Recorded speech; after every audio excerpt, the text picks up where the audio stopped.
এক সিম থেকে আরেক সিমে টাকা কিভাবে ট্রান্সফার করবেন, খুবই সিম্পল একটা বিষয়। যারা জানেন না তাদের জন্য আজকের এই ভিডিওটি করা। তো চলুন দেখে আসি কিভাবে এক সিম থেকে আরেক সিমে টাকা ট্রান্সফার করতে হয়। এক সিম থেকে আরেক সিমে টাকা ট্রান্সফার করার জন্য আপনার ফোনে যে মাইজিপি অ্যাপসটা আছে সেটি ওপেন করতে হবে। ওপেন করার পর দেখুন আমার গ্রামীণ সিমে টাকা আছে 22 টাকা 40 পয়সা। তো এখন আমি 20 টাকা ট্রান্সফার করে দেখাবো। তো নিচের দিকে দেখুন সার্ভিস বলে একটা অপশন রয়েছে, তাই এখন আপনি সার্ভিসের ওপর ক্লিক করবেন।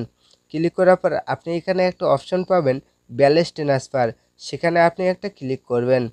ক্লিক করার পর আপনি এখানে দেখুন গ্রিথার নাম্বার দিন। আপনি যার নাম্বারে টাকাটা পাঠাতে চাচ্ছেন সেই নাম্বারটা এখানে লিখে দেবেন। লিখে দেওয়ার পর একটু নিচে দেখতে পারবেন ট্রান্সফারের পরিমাণ।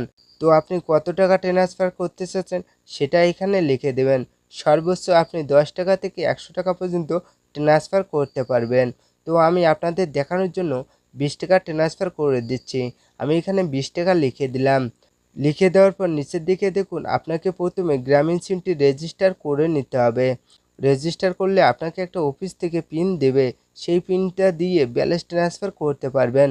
তো আপনি যদি ইতিমধ্যে রেজিস্টার করে থাকেন বা পিনটি ভুলে গিয়েছেন, সেক্ষেত্রে আপনাকে ভুলে যাওয়া পিনটি রিসেট করে নিতে হবে। তো আপনি কিভাবে ভুলে যাওয়া পিনটি রিসেট করে নতুন পিন সেট করবেন সেই বিষয় নিয়ে ভিডিও আই বাটনে দেওয়া থাকবে, সেখান থেকে দেখে রিসেট করে নিতে পারবেন। অথবা ভিডিওর ডিসক্রিপশন বক্সে লিঙ্ক দেওয়া থাকবে, সেখান থেকে দেখে নেবেন। ওকে, এখন আপনি পিন নাম্বারটি এখানে লিখে দেবেন। লিখে দেওয়ার পর ট্রান্সফার বলে যে অপশনটি রয়েছে সেটির উপর ক্লিক করবেন। ক্লিক করার সাথে সাথে দেখতে পারবেন আপনার লেনদেনটি সফল হয়েছে। তো হোয়াটসঅ্যাপ গাইস, আজকের ভিডিও এই পর্যন্ত। আপনার কাছে ভিডিওটি কেমন লেগেছে তাও অবশ্যই কমেন্ট করে জানাবেন।